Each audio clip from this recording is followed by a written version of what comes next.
A very good morning to you all.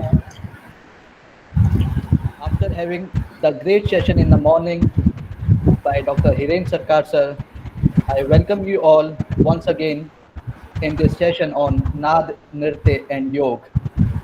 a unique session of rhythm and melody, for which I invite the President of Global Yoga Alliance, Dr. Gopalji, to introduce the eminent dance and music exponents with all of us and to carry forward this session. Dr. Gopalji, thank you. Namaste. A very good morning to all our viewers and a hearty welcome to this unique session on नाद नृत्य and योग। आप सब दर्शकों की जानकारी के लिए मैं बताना चाहूँगा कि आज का जो ये विशेष सत्र है, ये हमने नाद नृत्य और योग का जो समन्वय है उसको लेकर हमने आयोजित किया है। सबसे पहले मैं अपने सभी जो हमारे आज विशेषज्ञ हैं उनका मैं परिचय आपको दूंगा और उनका मैं स्वागत करता हूं, मगर उससे पूर्व मैं धन्यवाद करना चाहूँगा भारत सरकार के आयुष मंत्रालय का और भारत सरकार के युवा कार्यक्रम एवं खेल मंत्रालय द्वारा प्रायोजित फिट इंडिया मूवमेंट का, जो हमारे माननीय प्रधानमंत्री जी का एक बहुत बड़ा सपना है कि पूरा देश स्वस्थ बने, फिट बने। उन दोनों संगठनों का मैं विशेष रूप से आभारी हूं जिन्होंने आज के इस कार्यक्रम में उन्होंने अपना सहयोग दिया है। उसके अलावा उन 42 राष्ट्रीय और अंतर्राष्ट्रीय संस्थाओं का, जिनके लोगो आप बैकग्राउंड में देख रहे हैं, उनका भी मैं धन्यवाद करना चाहूँगा कि इस कार्यक्रम के लिए उनका विशिष्ट सहयोग हमको मिला है। मित्रों, आज की इस कड़ी को शुरू करने से पहले हम सब जानते हैं कि नाद और नृत्य योग का बहुत ही महत्वपूर्ण अंग है। नाद योग अपने आप में इतना संपूर्ण योग है जिसके माध्यम से भारत के महान संतों ने निर्वाण की प्राप्ति तक की।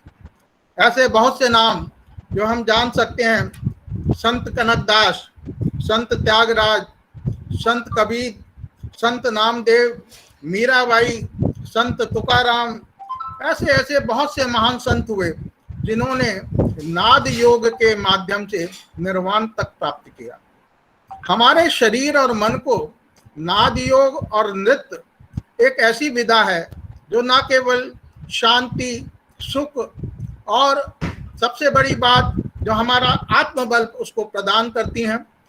शायद आप में से बहुत से लोग ये जानते होंगे, जब भी हम कभी उदास हो जाते हैं, जब भी हम कभी दुखी हो जाते हैं या जब हम बहुत सुखी हो जाते हैं, तो हम ऐसे में संगीत की शरण में जाने अनजाने चले जाते हैं। भले ही हमें संगीत की ABC आती हो या ना आती हो, गुनगुनाने लगता है मन अपने आप ही, मन में। और इतना प्रभाव नाद योग और नृत्य योग का है हमारे जीवन में, उसी के ऊपर आज हम चर्चा शुरू करेंगे। सबसे पहले मैं आज के जो हमारे इस कार्यक्रम में मैं ये कहूँगा बहुत सौभाग्य है, और ग्लोबल योग अलायंस के प्लेटफॉर्म पर पहली बार इस तरह का ये कार्यक्रम आप लोग देख पा रहे हैं। मैं सबसे पहले आपका परिचय कराना चाहूँगा भारत की जानी मानी वोकलिस्ट और किराना घराने की शास्त्रीय संगीत की ज्ञाता सुश्री पूनम भास्करी जी। स्वागत है पूनम जी आपका हमारे इस कार्यक्रम में। उसके बाद भारत के शास्त्रीय संगीत की एक और जानी मानी हस्ती सुश्री रक्षा त्रिपाठी जी हमारे बीच हैं। मैडम, हम आपका भी बहुत बहुत स्वागत करते हैं अपने इस मंच पर। हमारी 3 विविध शास्त्रीय नृत्य पद्धतियों के ऊपर जिन्होंने पूरे न केवल देश में बल्कि अंतर्राष्ट्रीय स्तर पर भारत को ख्याति दिलाई है, ऐसी 3 महान नृत्यांगनाएं हमारे बीच हैं। इस कड़ी में मैं सबसे पहले स्वागत करना चाहूँगा सुश्री अनुराधा शर्मा जी का, जो जयपुर घराने की कथक की जानी मानी नृत्यांगना है और इन्होंने ICCR के थ्रू चाइना और रशिया में भी अपने ख्याति प्राप्त की, वहाँ के बच्चों को कथक नृत्य का प्रशिक्षण दिया एवं विभिन्न अंतर्राष्ट्रीय मंचों पर अपनी प्रस्तुति दी। स्वागत है अनुराधा शर्मा जी आपका। इसी कड़ी में मैं स्वागत करना चाहूँगा हमारी कुचिपुड़ी की महान नृत्यांगना सुश्री मीनू ठाकुर जी का, जिन्होंने कुचिपुड़ी के क्षेत्र में न केवल नए कीर्तिमान बनाए हैं बल्कि पूरे विश्व के अनेक देशों में अपनी सुंदर प्रस्तुति से कुचिपुड़ी नृत्य को वहां तक पहुंचाया है। बहुत बहुत स्वागत मीनू ठाकुर जी आपका। और अंत में मैं एक ऐसी नृत्य की महान, मैं कहूँगा ओडिसी नृत्य के जो विश्व कीर्तिमान उन्होंने पूरी दुनिया में स्थापित किए हैं, ऐसी विदुषी हमारे बीच उपस्थित हैं, डॉक्टर ज्योति श्रीवास्तव। बहुत बहुत स्वागत ज्योति जी आपका हमारे इस कार्यक्रम में। ये एक बहुत ही अद्भुत सम्मिश्रण है नाद, नृत्य और योग का। दूसरे शब्दों में मैं ये कह सकता हूँ, यही योग का स्वरूप है जो हमारे शरीर को मन और आत्मा से जोड़ता है। और मैं इस विषय पर सिर्फ 2 बातें कहकर आज की इस चर्चा को मैं शुरुआत करूँगा। हम सब जानते हैं कि संगीत का हमारे जीवन में बहुत ही महत्वपूर्ण स्थान है। शती के महान फिलोसोफर, हमारे जो बहुत ही बड़े एक ऐसे फिलोसोफर थे, उन्होंने एक बात कही थी कि जीवन के अंदर जब तक अधूरापन है, जब तक जीवन में संगीत, नृत्य और जिम्नास्टिक का पुट नहीं है। एक बच्चा जब पैदा होता है बाल्यकाल में, जब इस जन्म लेकर इस संसार में आता है, हाथ पांव मारता हुआ, चिल्लाता हुआ, रोता हुआ, नाद वहीं से शुरू होता है। ये एक ऐसी प्रकृति की लीला है जिसके अंदर हम देखेंगे कि कहीं कोई कुछ को सिखाता नहीं। नैसर्गिक प्रक्रिया, नाद, नृत्य और योग। आसन करता है, हाथ पांव मारता है। आज बहुत सारे लोग, जिस समय पेंडेमिक आया ये कोरोना का, तो हमारे कितने योग गुरुओं ने उसको एक योग का स्वरूप दे दिया, बच्चे के योग का उसको नाम दे दिया बाल योग। जैसा बच्चा हाथ पांव मारता है अब भी मारो, कितनी बड़ी बात है। आज हम उस चीज को पहचानने की कोशिश कर रहे हैं, जानने की कोशिश कर रहे हैं। तो चलिए हम अपने विशेषज्ञों से जानेंगे इसके बारे में। मैं सबसे पहले आमंत्रण करता हूं हमारी वोकलिस्ट सुश्री पूनम भास्करी जी को आमंत्रण देता हूं। वो हमको बताएं, हमारे दर्शकों को, कि किस प्रकार से संगीत हमारे जीवन में एक महत्वपूर्ण भूमिका निभाता है। सुश्री पूनम भास्करी।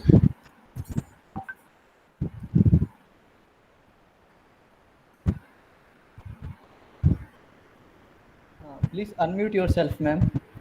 हाँ, आप अनम्यूट कर लीजिए, माइक को अनम्यूट कर लीजिए।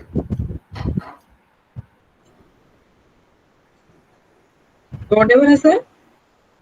Perfect perfect. Good morning everybody. नमस्कार गोपाल सर, मीनू मैम, अमन सर, अनुराधा मैम, सभी सदस्यगण, आप सबको बहुत बहुत प्रणाम। सबसे पहले मैं इसी कार्यक्रम की शुरुआत से जैसे हम करते हैं वैसे हम गणेश वंदना से करूंगी। तो सबसे पहले गणेश जी की आराधना। वक्रतुंड महाकाय सूर्यकोटि समप्रभं निर्विघ्नं कुरु मे देव सर्वकार्येषु सर्वदा। ओम गं गणपते नमो नमः। श्री सिद्धि विनायक नमो नमः। अष्ट विनायक नमो नमः। गणपति बप्पा मोरया।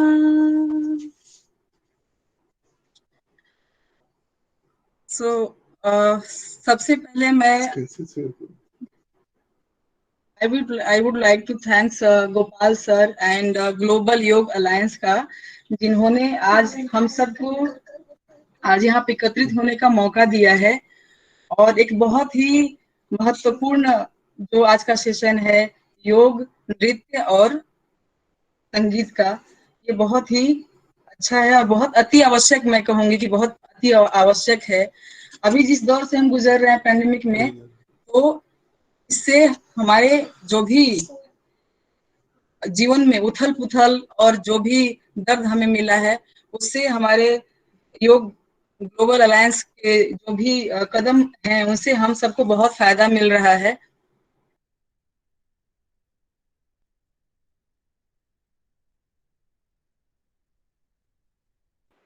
सर आवाज नहीं आ रही, मैसेज आ रहा है, आवाज नहीं आ रही। आई थिंक कुछ टेक्निकल इशू की वजह से थोड़ा सा। Okay, thank you sir.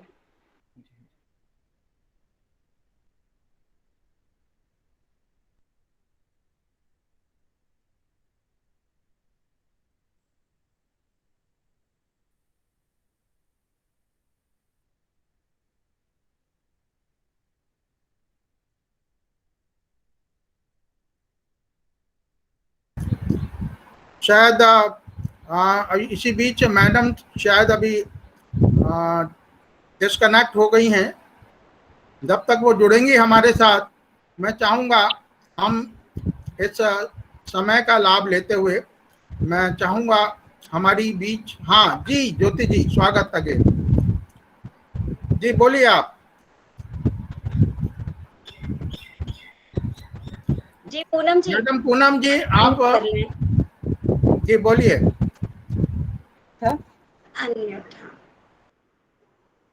तो इस पैंडेमिक में बहुत ही सर ने जो कदम उठाए हैं बहुत ही सराहनीय है, जैसा कि हम सब जानते हैं।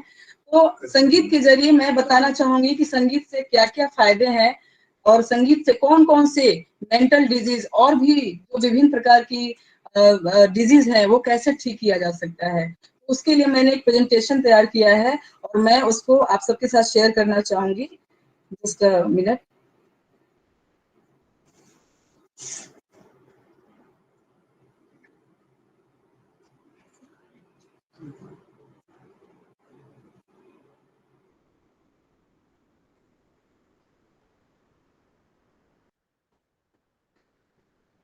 Yes, संगीत, it's visible sir? Yes ma'am. Okay, तो सबसे पहले हम बात करेंगे सर संगीत और उसका प्रभाव। हमारे संगीत का जो क्या इतिहास है, उसकी कैसे उत्पत्ति हुई, उसके बारे में थोड़ा सा उस पहलू को बताना चाहूंगी सर। तो सबसे पहले संगीत और उसका प्रभाव, और उसके बाद संगीत का हमारे जीवन में कैसे, एक सेकेंड सर। हाँ, तो सबसे पहले सर संगीत की उत्पत्ति हमारे जो सृष्टि के रचयिता हैं ब्रह्मा जी के मुख से हुई थी, और ब्रह्मा जी ने सरस्वती जी को संगीत की शिक्षा दी थी, और फिर नारद जी को संगीत की शिक्षा दी गई। फिर नारद जी ने भरत मुनि को संगीत की शिक्षा दी, और पूरे विश्व में भरत मुनि ने नाट्य शास्त्र के जरिए संगीत का प्रचार प्रसार किया। संगीत के द्वारा उपचार बहुत से रोगों में किया जाता है सर, जैसे कि मानसिक और म्यूजिक थेरेपी के जरिए बहुत से रोगों का उपचार किया जाता है, जैसे मानसिक रोग, asthma, high blood pressure, depression, sugar. तो अगर मैं मानसिक रोग की बात करूं तो राग मिलता है। अस्थमा रोगों के लिए भैरवी, केदार, श्री, शुद्ध कल्याण रागों को गाने सुनने से लाभ मिलता है। हाई ब्लड प्रेशर हिंडोल, पुरिया, तोड़ी, पूर्वी, मुल्तानी, इन सभी रागों को गाने से बहुत ही लाभ मिलता है। डिप्रेशन की बात करूं सर तो उसके लिए भैरवी का बहुत ही लाभ दिखा गया है। शुगर के लिए जय जवंती धनपुरी, और यादाश्त के लिए सावरी राग बहुत ही फायदेमंद रहा है। कई शोधों में पाया गया है कि सुबह जैसे हमारे संगीत के 4 प्रहर होते हैं और हर एक प्रहर में राग निर्धारित किए गए हैं, उस हिसाब से हम अगर रागों को सुने तो उससे हमारी मानसिक स्थिति बहुत ही मजबूत होती है। इसके अलावा संगीत के द्वारा बहुत सारे असाध्य रोगों का भी इलाज संभव है, जैसे Parkinson's, Alzheimer, cancer, depression, stroke और भी बहुत सारी बीमारियां ठीक की जा सकती हैं। हमारे देश में ऐसे बहुत सी संस्थाएं हैं जहाँ पे इन रोगों का इलाज किया जा रहा है। देश विदेश हर जगह म्यूजिक थेरेपी अपनाई जा रही है। जिस तरह से गोपाल सर ने बताया कि संगीत और योग का बहुत ही गहरा नाता रहा है, और जिस तरह से संगीत में 7 स्वर होते हैं, सा, रे, गा, मा, पा, धा, नी, उसी तरीके से हमारे शरीर में 7 चक्र होते हैं, हम सभी जानते हैं। तो एक स्वस्थ शरीर के लिए सभी चक्रों को जागृत होना, उसका ठीक होना बहुत ही आवश्यक होता है। संगीत के जब हम रियाज करते हैं, जब हम प्रैक्टिस करते हैं, तो उसके प्रत्येक स्वर के उच्चारण से जो ध्वनि उत्पन्न होती है, एक विशेष प्रकार की ध्वनि उत्पन्न होती है, उससे हमारे शरीर के सभी तंत्रों पर, सभी चक्रों पर उसका बहुत ही लाभ मिलता है, और सभी चक्र जो होते हैं वो जागृत होते हैं, जो हमें स्वस्थ रखने में सहायता देते हैं। संगीत और अध्यात्म का भी बहुत गहरा रिश्ता रहा है, और ये प्राचीन समय से ही आता जा रहा है। बहुत सारे हमारे जो ऋषि मुनि होते थे, वो संगीत को ईश्वर प्राप्ति का ही साधन माना करते थे, और पुराने जमाने में सिर्फ ईश्वर को प्रसन्न करने के लिए ही वैदिक साहित्य और संगीत का उपयोग किया जाता था। लेकिन आज के समय में संगीत में बहुत सारी विषमताएं, या फिर कहें कि उनकी गुणवत्ता में कमी आ रही है, तो ये गलत नहीं होगा, और ये एक चिंता का विषय है।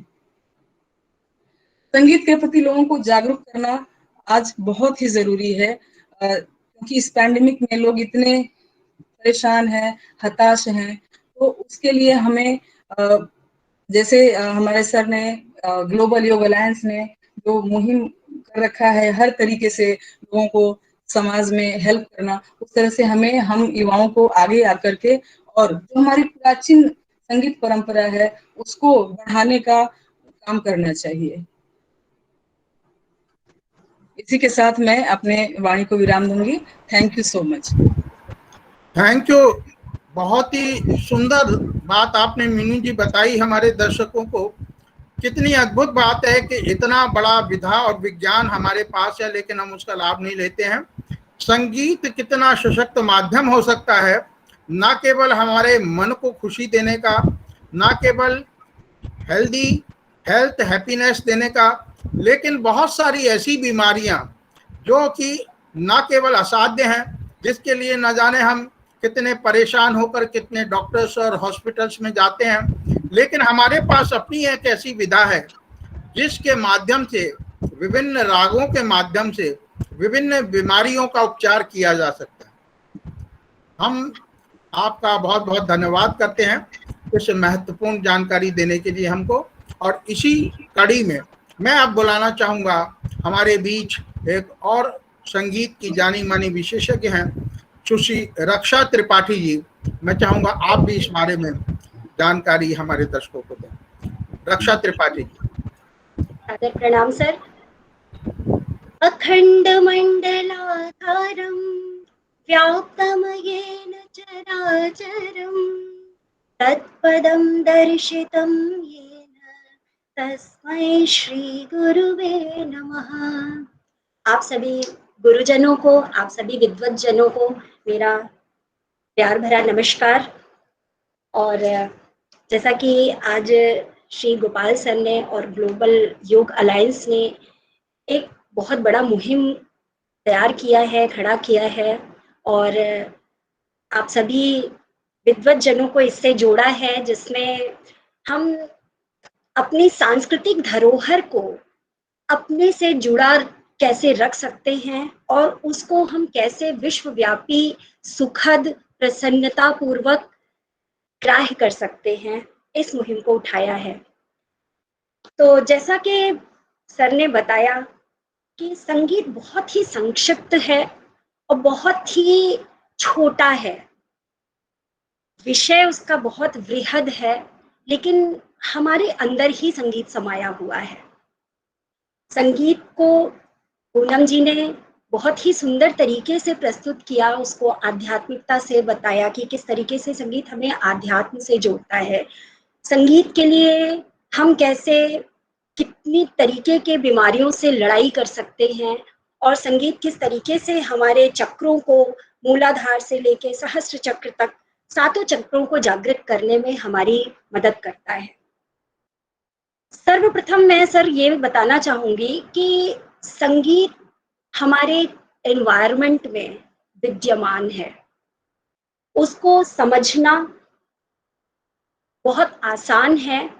जैसा कि सर आपने बताया कि ध्वनि और नाद हमें बचपन से ही, हमारे इस मृत्युलोक में अवतरण से ही, ध्वनि के माध्यम से ही हमारे अस्तित्व को जाना जाता है। हमारे घरों में जब बच्चे पैदा होते हैं तो सबसे पहले ये पूछा जाता है बच्चा रोया कैसा। तो जो रोने की ध्वनि होती है वो, अगर बच्चा स्वस्थ है तो बहुत तेज रोता है, अगर बच्चा थोड़ा सा कमजोर है तो धीमी आवाज में रोता है। तो ध्वनि हमें बहुत तरीके से अपने से जोड़े हुए है। एक काकू नाम का शास्त्र है जो कि अलग अलग ध्वनियों को हमें पहचानने में मदद करता है। सभी लोग, मान लीजिए किसी बालक का नाम राम है, तो अलग अलग ध्वनियां, अलग अलग लोग, अलग अलग वाद्य यंत्र उसी राम को अलग अलग तरीके से उच्चारित करते हैं, और उसी उच्चारण मात्र से हम उनकी भावनाओं का पता लगा लेते हैं कि वो किस भावना से राम को पुकार रहे हैं। राम मतलब कोई पुत्र, वो रहीम भी हो सकते हैं, वो जॉन भी हो सकते हैं, कोई भी हो सकते हैं राम के नाम पर। मैंने वो राम एक उदाहरण के रूप में लिया। तो जब बुलाया जाता है राम, एक प्रेम की अनुभूति होती है। राम चेतावनी, राम दोबारा से चेतावनी, राम एक क्रोध की चेतावनी। तो इस तरीके से जो ध्वनि है हमें हर तरीके से अपने से जोड़ती है। अब हम अपने अंदर, जो हमारे शास्त्रीय विधि में बताया गया है, शास्त्रीय विधि में ध्वनि को बहुत तरीके से फिल्टर किया गया। हमारे विद्वत जनों ने इसका इतिहास पूनम जी ने बताया, उसको संक्षेप में मैं ये बताना चाहती हूँ कि बहुत सारी ध्वनियां चारों तरफ विद्यमान थी। चिड़ियों की चहचहाहट, पानी की आवाज, हवा में पत्तों के हिलने की आवाज। फिर इसमें से जो मधुर ध्वनियां थी उनको नाद की संज्ञा दी गई, और उन साधु नाद को संगीत उपयोगी मान करके एकत्रित किया गया, और संगीत में उसकी उपयोगिता को जाना गया, और हमारे विद्वत जनों ने उन्हीं नादों को गाया। फिर जरूरत आगे उसको और मॉडिफाई करने की पड़ी। तो जैसा कि पूनम जी ने बताया, भरत मुनि ने जब अपने वीणा के तार पर 22 श्रुतियों को स्थापित किया और एक श्लोक दिया, चतुश्चतुश्चतुश्चैव षडज मध्यम पंचमा द्वै द्वै निषाद गांधारो ऋषि ऋषभ दैवतो। तो ये जो नंबर्स थे ये प्रत्येक श्रुति के नंबर थे, और एक उचित स्थान पर 2200 श्रुतियों में से फिर से उसको फिल्टर आउट किया गया और 7 स्वरों की स्थापना की गई। इन 7 स्वरों में षडज ऋषभ गंधार मध्यम पंचम धैवत निषाद, ये सातों ही स्वर हमारे अंदर विद्यमान होते हैं। जैसा कि आप सभी जानते हैं, ये जो 7 अंक है बड़ा ही सुखद है। इंद्रधनुष है, उसमें 7 रंग हैं। हमारे शरीर में 7 चक्र हैं। हमारे हफ्ते में जो 7 दिन हैं, हमारे अगर हम ज्योग्राफिकली देखें तो 7 कॉन्टिनेंट्स हैं। मतलब बहुत असंख्य चीजें ऐसी हैं जो कि मुख्य रूप से 7 रंग हैं, जो कि चित्रकारों के द्वारा मिला जुला करके प्रयोग करने पे असंख्य रंगों की उत्पत्ति की जाती है। तो ये जो 7 स्वर हैं, उसके बीच बीच में भी कुछ स्वर हैं जिन्हें कोमल स्वर, तीव्र स्वर, वो संगीत की भाषा में दिया गया। तो जो हम लोगों ने आज एक मुहिम उठाई है कि संगीत को हम कैसे अपने अंदर स्थापित करें, कैसे उसको जागृत करें, और संगीत के माध्यम से हम अपने को कैसे खुश रख पाएं, और कैसे माइग्रेन, एंजाइटी और इस तरीके की बीमारियों से अपने को दूर कर पाएं। तो हम लोग सीधे एक बार बैठें, बहुत सारे गाने जो हमारे संगीतकारों ने, बड़े बड़े संगीतकारों ने बनाए, तो आप उसको थोड़ा सा ब्रेक करके मैं एक चीज और बताना चाहूंगी कि संगीतज्ञ की आयु बड़ी लंबी होती है। इस पे मैंने स्पेशल एक रिसर्च किया।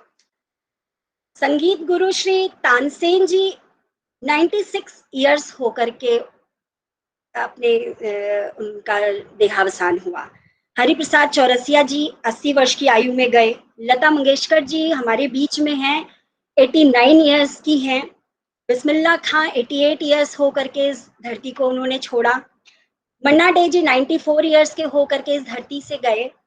इस तरह से असंख्य लोग हैं, गिरजा देवी जी, भीमसेन जोशी जी, सभी ने एक दीर्घायु इस धरती पे जिया और दुनिया को जिया।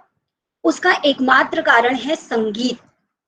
संगीत में गायन, वादन और नृत्य, इन 3 विधाओं को जोड़ा जाता है। तो कहा जाता है कि गायन सर्वोपरि स्थान रखता है। गायन के अधीन वादन होता है। अधीन मतलब कि गायन के अनुसार वादक वाद्य यंत्रों को बजाता है। उसकी पहचान होती है कि वो गाना बज रहा है, उस गाने की पहचान होती है और वादक उसके अनुकूल संगत करते हैं और गायन और वादन के अनुरूप नृत्य किया जाता है, जो कि हमें दृष्टिगत होता है। तो गायन के अनुरूप जो हमारे नृत्य गुरु हैं वो सब जानते हैं, उनकी भाव भंगिमाएं होती हैं और उसके बाद वादन के अनुरूप उनकी ताल, उनके पैरों की थाप और उनका रिदम आता है। तो संगीत में गायन, वादन और नृत्य तीनों को समाहित किया जाता है। और जैसा कि अभी समय कम है तो हम लोग शास्त्रीय संगीत को बहुत अच्छे तरीके से यहाँ पे नहीं बता सकते, लेकिन हाँ, सरगम को मैं आप लोगों के साथ जरूर चाहूंगी कि आप जहाँ पे बैठे हैं एक बार सरगम को जरूर गाएं और एक त्रिकोणीय श्रृंखला में उसको समझें। हम लोग प्रातः काल जो अनुलोम विलोम करते हैं उसमें क्या होता है,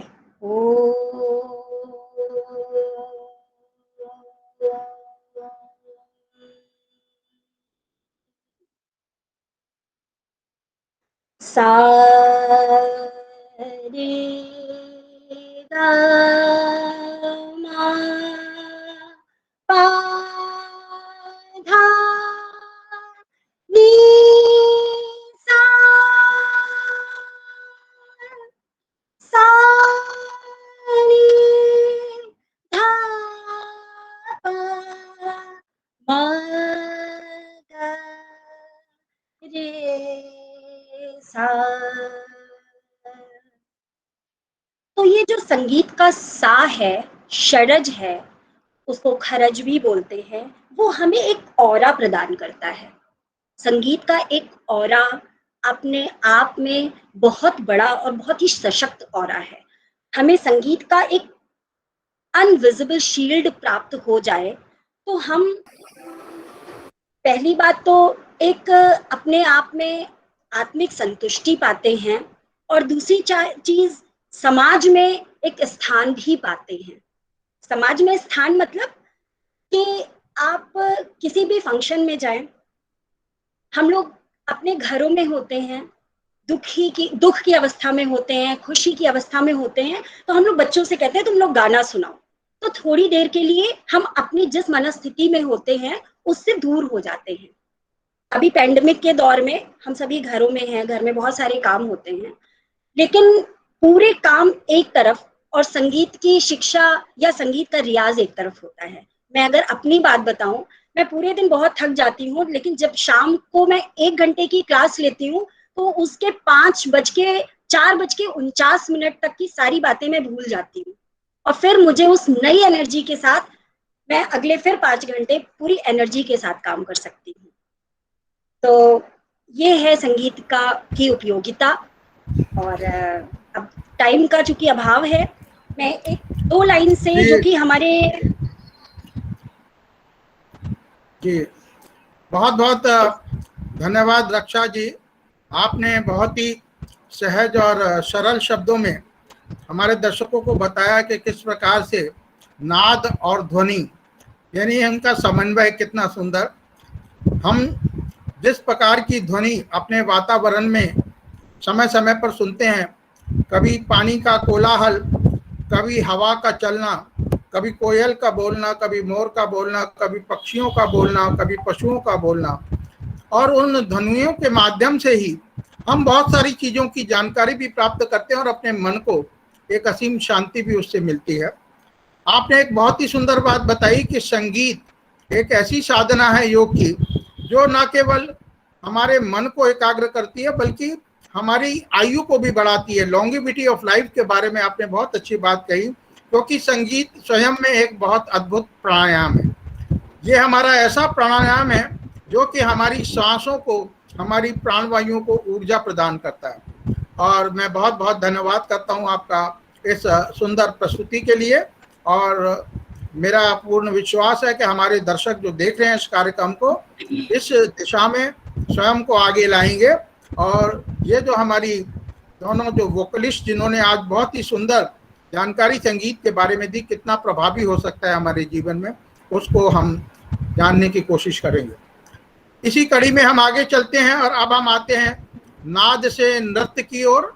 और नृत्य उससे भी आगे की एक और आगे का स्टेप है, एक नई विधा है, एक बहुत महत्वपूर्ण विधा है। जैसा कि रक्षा जी ने बताया था कि संगीत के जो 3 अंग हैं वो है हमारा गायन, और उसके बाद वादन, और फिर नृत्य। और नृत्य की ओर आते हुए सबसे पहले मैं चाहूँगा, हमारे बीच उपस्थित हैं कथक की जानी मानी नृत्यांगना, और जिन्होंने अंतर्राष्ट्रीय मंचों पर भारत का नाम ख्याति अर्जित की है। चाइना में सिखाया, रशिया में सिखाया, विदेशियों को सिखाया, हमारे देश में सिखाया, विभिन्न मंचों पर अपनी प्रस्तुतियां दी हैं। तो मैं आमंत्रित करता हूं सुश्री हमारी अनुराधा शर्मा जी को इस नृत्य के बारे में हमें जानकारी। धन्यवाद सर, धन्यवाद। ग्लोबल योग अलायंस की पूरी टीम और गोपाल जी आपका बहुत बहुत धन्यवाद, जो हमें अभी तक किसी ना किसी रूप में आपने अपने साथ जोड़ा हुआ है, चाहे वो योगा हो, चाहे वो नृत्य हो, चाहे वो गान वादन कुछ भी हो, संगीत के साथ जोड़ा हुआ है। इसके लिए मैं आपका दिल से आभार प्रकट करती हूँ। समय बहुत कम है, इसलिए मैं अपने पॉइंट्स पे आती हूँ कि मुझे ज्यादा से ज्यादा थोड़े से टाइम में आपको कथक के बारे में बताऊं। लेकिन अगर थोड़े टाइम पे बहुत बड़ी भी गलती हो तो मैं अभी से क्षमा मांगती हूँ। कथक का मतलब कथा कहने वाला, कहानी सुनाने वाला, स्टोरी टेलर्स। इसको जब कोई व्यक्ति, आप, मैं, कोई भी, जब हम कथा सुनाते हैं उसमें अगर हम सुर, ताल, तबला, वादन और साथ में नाट्य भी जोड़ दें तो एक उसके साथ मिलके एक स्टोरी सी हम पेश करते हैं, प्रस्तुत करते हैं। उस प्रस्तुति में हम उसको कथक कहा जाता है। जैसे कि हमारे सबसे सिंपल वे मैं आपको बताती हूँ, हम सब ने रामायण देखी। रामायण में क्या था, जो आप लव कुश काल में जाओ, लव कुश क्या करते थे, सीता, वाल्मीकि जी की रामायण को सीता माता का कैसे प्रचार किया, कैसे किया, हम कथा सुनाते राम चरण कुल धाम की, हम कथा सुनाते सकल, जो भी बोल है, मुझे बोल इतने याद नहीं है, ये रामायण है श्री राम की। उसमें जो कि उसके हाव भाव, और आपने देखा भी, सुना भी, सोचा भी होगा वो कैसे करते हैं, कैसे करते हैं कि जैसे कि वो भाव। और जब भी वो किसी भी गांव में जाते थे, गांव में और मंदिरों में कहीं भी जाने से पहले वो पहले नमस्कार करते थे। नमस्कार किसको, गणेश जी को, सूर्य देव को, शिव को, और लक्ष्मी, कोई भी स्तुति, सरस्वती, या कुंदेंदु तुषारहार, वक्रतुंड, जैसे पूनम जी ने कहा, रक्षा जी ने शुरुआत की, ये हमारी अभी से नहीं है, पुरानी परंपरा चलती आई है। जैसे कि हम नृत्य शुरू करते हैं, पहले धरती माता, ऑलमाइटी को तो करते ही हैं, धरती माता, गुरु को, ईश्वर को, हम सब इनको याद करके हम अपना नृत्य शुरू करते हैं। ये सभी फॉर्म्स में है, सभी इंडियन क्लासिकल नृत्य में। ये उत्तर भारत का है कथक, इसलिए मैं ऐसे बता रही हूँ क्योंकि हम लोग जब नृत्य करते हैं तो उसमें एक स्टोरी को लेकर चलते हैं। नृत्य के 2 भाग हैं, ये भी मैं बता दूं। नृत्य में जैसे कि हम टेक्निकल पार्ट, नृत्य और नृत्य। टेक्निकल पार्ट में हम करते हैं आमद। कथक के एक थोड़ा सा मैं एक और आपको बताना जरूरी है, क्योंकि कथक मंदिरों से शुरू हुआ, सभी हमारे शास्त्रीय नृत्य मंदिरों से शुरू हुए। मंदिरों से निकल के, जैसे मैंने कहा, लव कुश गांव में जाके बखान करते थे सीता माता का, ये हम कथा सुनाते हैं, सीता माता हमारी ये थी, माँ ये थी, सबको प्रणाम करते हैं, हम उनकी व्यथा सुनाते थे, ये स्टोरी थी। अब फिर हम मंदिरों में गए, मंदिरों से फिर एक बहुत बड़ा चेंज आया जिसे हम सब जानते हैं, मुगल काल में कथक में बहुत सारे चेंजेस आए। सिंपल लैंग्वेज में कहूंगी, उठना बैठना पहनना ओढ़ना सब चेंज हो गया। इवन लैंग्वेज, जहां हम कहते थे प्रवेश कीजिए, प्रवेश की जगह आमद, आमद तत्तथि तत्तथि तत्तथि त्राम तत्तथि तत्तथि तत्तथि त्राम तत्तथि तत्तथि तत्तथि तत्तथि आथि तत्तथि थि तथि तथा तत्तथि तत्तथि तत्तथि दातु नकत तत्तथि तत्तथि तत्तथि दातु नकत तत्तथि तत्तथि तत्तथि थि थि तत्तथि कृतक आथि थि थि तत्तथि कृतताथि थि थि तत्तथा, ये आमद होती थी। फिर हम जाके नमस्कार करते थे, वक्रतुंड महा, या फिर या कुंदेन्दु, या फिर श्री राम, अभी भी करते हैं हम सूर्य स्तुति। हमारी ऐसा कथक और हमारे शास्त्रीय नृत्य में ऐसा नहीं है कि कोई स्तुति नहीं है, बहुत सारी है, बहुत सारी देवी देवताओं की, आप जिसे आप जानते भी नहीं हम वो भी करते हैं। और पूरी संस्कृत के हम, इवन गीता के पाठ में 9वें अध्याय में, जैसे गीता में आपने योगा देखा है, ऐसे डांस के बारे में 9th ग्रंथ चैप्टर में ये लिखा है कि आप डांस के थ्रू, गायन वादन के थ्रू भी भगवान को पा सकते हैं। ये बहुत ही, मतलब ये नहीं कि एंटरटेनमेंट, आपका मनोरंजन है, इसके लिए हमें हमारे पूर्वजों ने, हमारे पितरों ने, हमारे बुजुर्गों ने, हमारे गुरुजनों ने बहुत तपस्या की है, और तपस्या करने के बाद हमें ये परंपरा संस्कृति हम अभी लेकर आए हैं। और थोड़ा सा गलतियां चेंजेस होते हैं हमसे, ऐसी बात नहीं है कि हम वहीं के वहीं पकड़े हुए हैं, लेकिन कुछ चेंज करते हैं। जैसे अभी तो पूरा चेंज है, पहले हम मंच पे ऐसे सभागार में बोलते थे, अब तो हमारा मंच गोपाल जी देते रहते हैं, चेंज कर करके प्लेटफॉर्म चेंज होते रहते हैं। तो इसमें भी दोबारा कथक में ही आती हूँ, हमारा 2 भाग है नृत्य। अब उसका थोड़ा सा आपको पता चल गया होगा कैसे आया, कैसे चेंजेस हुए, कैसे पुराने टाइम पे था, दोबारा फिर आऊंगी मैं वहीं पे। 2 भाग, एक हमारा है शुद्ध नृत्य, एक अभिनय। अभिनय में हम साहित्य, कविता, जो भी हमारी जो स्टोरीज है, माखन चोरी, कालिया दमन, जितने भी रामायण के जितने भी दूसरे एपिसोड्स हैं हमारे, बाल काल से लेकर कृष्ण के, बहुत सारे ऐसे है। कवित के बारे में मैं ये बताना चाहती हूँ, कवित मैंने इसलिए कह रही हूँ कि कविता आपने स्कूल में पढ़ी है, हिंदी सिलेबस में पढ़ी है, हर जगह कविता पढ़ी होगी, बचपन से हम कविता सुनते आए, छोटी सी, चाहे कुछ भी हो, इंग्लिश की क्यों ना हो, हमने सुनी। ऐसे ही कविता हमारे गुरुजनों ने शिव पर, राम पर, गणेश पर बहुत सारी कविता, मतलब इतनी सारी कविता बनाई है। लेकिन कैसे बनाई है, जो बुक्स वाली है, जो ग्रंथों में लिखी है, उसको उठा के उसको एक ताल में बांध दिया। ताल में जैसे कि तबला, पखावज, प्रेमलू, ये सब मिक्स करके हमें दे दिया, ताल में बांध दिया। दा दिन दिन दा, ऐसी तालें होती हैं, लेकिन मैं ज्यादा नहीं जाऊंगी। दा दिन दिन दा, दा दिन दिन दा, दा दिन दिन दा, इनमें बांधा। सिंपल में हम कवित इसलिए करते हैं, कवित की लय में हम इसको बांधा, और अभी तक कर रहे हैं। और सबसे ज्यादा कवित, क्योंकि कथक को नटवरी नृत्य भी कहते हैं, सबसे ज्यादा कवित जिसे हम कहते हैं वो कृष्णा के ऊपर है।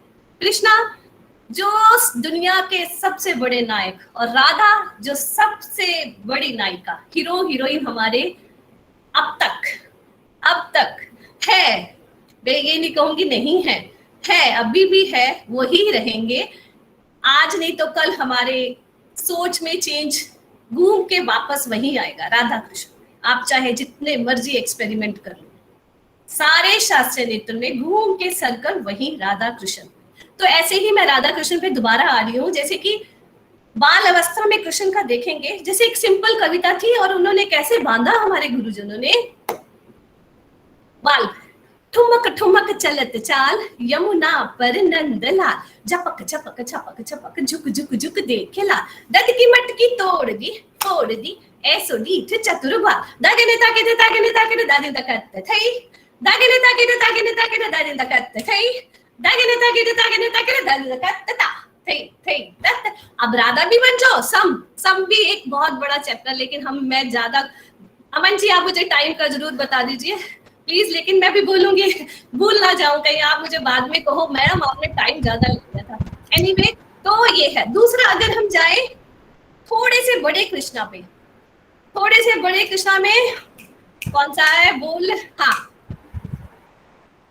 वजत ताल मेरे दंग मरुली दुन ताथी लांग तका गदि गन चनन सुगंध मधुबरी उमंग निरत करत कृष्णा कृष्णा, मतलब आगे हम लेते हैं कृष्णा को पकड़ो और चक्कर ले लो, कृष्णा कृष्णा। अब 200 लो, 300 लो, 400 लो, कथक।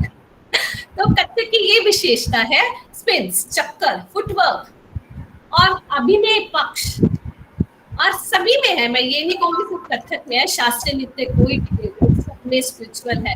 इसके बाद हम ग्वाल बाल, कृष्ण सखा मिल गए ग्वाल नगर, फिरत फिरत घर देख लियो, तब ग्वाल के कांटे चढ़ मां उतार लियो और खाए लियो, दत की मटकी झटके पटकी और दूध को पियत बिखेर दियो, पकड़ लियो राधा ने जब तब ग्वाल बाल सब भाग गए, दन खाए गए देखो नारायण, ताल बजा कत नाचत लागत, कित थई तथई तथई चक्कर, कित थई तथई तथई कित थई तथई तथा। नेक्स्ट टाइम गोपाल जी हमें खड़े होकर भी करवाएंगे प्लीज, ताकि अभी से ऐसा ना मैं चेयर से नीचे चली जाऊं। तो अब हमारा इसके बाद ऊपर एक और, ज्यादा कविता नहीं पढ़ूंगी, लेकिन एक मेरा फेवरेट कविता है जिसके बीच में पूरी स्टोरी है। स्टोरी मतलब जैसे कि कविता में हम ये नहीं कि हम कृष्णा के कवि हैं, मैंने कहा आपने बुक्स में भी पढ़ा होगा, स्कूल लाइफ में भी पढ़ा होगा। स्कूल में आपको याद होगा जब हम कविता पढ़ते थे तो सूर्यकांत त्रिपाठी जी आपको याद होंगे, माँ भारती वरदे, माँ भारती वरदे वरदे वरदे वरदे, माँ भारती वरदे, प्रिय स्वतंत्र रव अमृत मन, ज्यादा नहीं बोलूंगी। हाँ, तो ये होता है, ऐसे ही हमारे होता जागरी। ये किसकी कविता है मैं आपको सबसे लास्ट में पूछूं। अधरों में राग अनंत पिए, अलकों में मलेज बंद किए, तू अब तक सोई है आली, आंखों में बड़े बिहागरी, आंखों में बड़े बिहागरी। ये कविता भी हम नहीं है, आपको ये ना कि कृष्णा आजकल बहुत क्रिएटिव काम है, हम सब करते हैं। तो एक कविता कथक के बारे में, जैसे मैंने कहा ये होता है हमारे बीच में रस अभिनय, लेकिन एक कविता मैं आपको सुना दूं जो कृष्णा के ऊपर ही है। आप सबने वो स्टोरी सुनी होगी, गोवर्धन लिखा। गोवर्धन पर्वत पे जब इंद्र बहुत क्रोध में थे और पर्वत को उन्होंने कृष्ण भगवान ने बचाया, उठाया और सबको बचाया, याद होगा सबको वो स्टोरी। तो इसमें आप एक कविता देखिए कोशिश, क्योंकि थोड़ा सा है, संग में लिए ग्वाल बाल, नट नागर नंदलाल, सखिया सब उमंग भई गोवर्धन जात है, इंद्र देखो क्रोध करत सननन, मैं थोड़े अंशी बता रही हूँ, सननन पुरवाई चलत तड़ तड़ बादल गए, जग दड़ दड़ बिजली चमकत, बरसत है मूसलाधार, सखिया सब बही जात, कृष्ण चंद्र गोवर्धन नख पर उठाए लिए, ब्रिज को बचाए लिए, देव ऋषि आकाश से फूलन बरसात है, नारायण। नारायण मीन्स लिखने वाले हमारे गुरु जी, उनका नाम है। पहले मैं सोच रही थी नारायण मतलब भगवान, तो नारायण प्रसाद जी की रचना है, नारायण नाच गात कृष्ण को रिजावत है, ना दिख ना दिख ना दिख दिख थोड़ी थोड़ी थई ता। अब थई मैं इसमें सम पे नहीं आऊंगी, क्योंकि मैंने आपको बताया कि 16 मात्रा का सर्कल आप लेते हो। एक 4-4 का लेते हो, घूमते रहो। ऐसे भी डांस है, सुबह से लेकर शाम तक घूमती है, गिनीज बुक में आ गई है। तो कथक कहने में बहुत इंटरेस्टिंग है, बहुत स्टोरी, इजी स्टोरी, ताकि हम आप तक पहुंच सकें। बहुत इसमें ठुमरी, भाव, भजन, भक्ति रस, नवरस, नवरस में तो वात्सल्य रस और भक्ति रस अभी जुड़ा। नव रसों की तो अपार अपार जिसे कहते हैं ना, कुछ गिनती नहीं। आपको उसको एक रस को लो, श्रृंगार रस ले लो, श्रृंगार रस लेना, श्रृंगार रस में भी आपने देखा होगा कौन आएगा श्रृंगार रस में? राधा कृष्ण। श्रृंगार रस में हमारी नायिका राधा और कृष्ण, सबसे दुनिया के सबसे पहले प्रेमिका राधा कृष्ण। राधा कृष्ण ने उनको लिया, जैसे कि एक इसके बारे में भी एक स्टोरी है, बहुत सारी स्टोरीज है, हम सब जानते हैं राधा कृष्ण के बारे में। एक नवरस में, श्रृंगार रस में कैसे करेंगे हम स्टोरी? राधा कृष्ण, राधा यानी कि जा रही है पानी भरने, और कृष्ण आ रहे हैं, वहीं खड़े हैं, चाहे आप कृष्ण पेड़ के पीछे या फिर पेड़ के ऊपर, कहीं भी हो सकते हैं कृष्णा। तो राधा को कैसे छेड़ते हैं?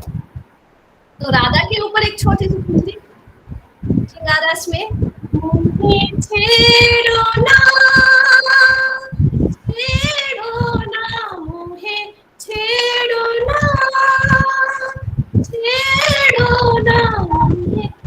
अब मुझे छेड़ो ना, अब हम जैसे कि रक्षा ने बताया, राम राम राम कितने तरीकों से कह सकते हैं। अब जैसे कि मोहे छेड़ो ना, अब राधा कह रही है गुस्से से, मोहे छेड़ो ना।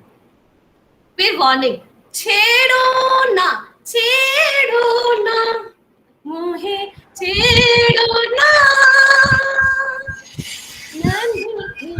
सुनो। अब सुनो भी आप कितने तरीकों से कहोगे? ऐसे ही ये ठुमरी, भाव, टेक्निकल चीजों में ये तो मैं खड़े होकर ही बता सकती हूँ।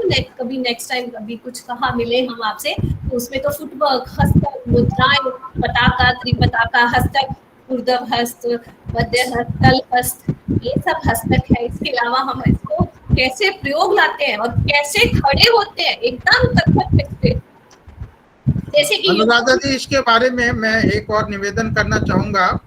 ये हमारा सत्र जो है एक अलग से कथक के ऊपर रहे, मुझे ऐसा लगता है, और वो बहुत ही सुंदर होगा। बल्कि मैं तो ये चाहूंगा कि सारे विधाओं पर एक एक सत्र अगर हो तो बहुत अच्छा है। आज हमारी थोड़ी समय सीमा है और उसके अंदर हम लोगों को ये, मुझे सबसे अच्छी खुशी की बात ये लगी कि हमारे जितने व्यूअर्स भी हैं और एक नई चीज उनको जानने को मिल रही है नाद, नृत्य और योग के माध्यम से। और आपने बहुत ही सुंदर तरीके से जो ये बात कही कि किस प्रकार से नृत्य में जब भाव आते हैं और भाव के माध्यम से हमारे इमोशंस जो आज सो गए हैं हमारी दुनिया के, आज हमारी पूरी दुनिया भय में जी रही है।